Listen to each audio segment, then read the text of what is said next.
The Islamabad airport would be outsourced for 15 years to improve its operational activities, Pakistan Minister for Aviation, Khwaja Saad Rafiq said in the National Assembly, Geo News reported on Friday.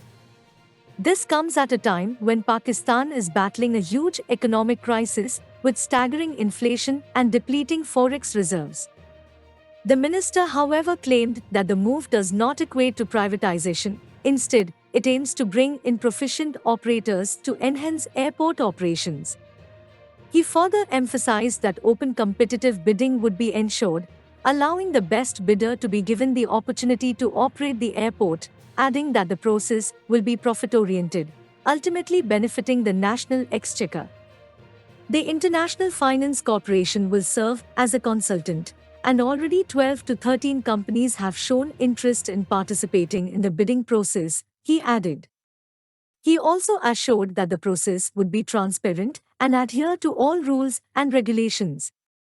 However, the aviation minister said that the runway and navigation operations would not be included in the outsourcing process.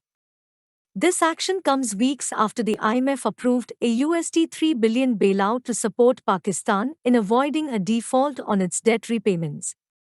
Other than this, Pakistan also received financial assistance from the UAE and Saudi Arabia totaling $1 billion and $2 billion, respectively, to strengthen its depleting reserves in addition to the IMF's relief.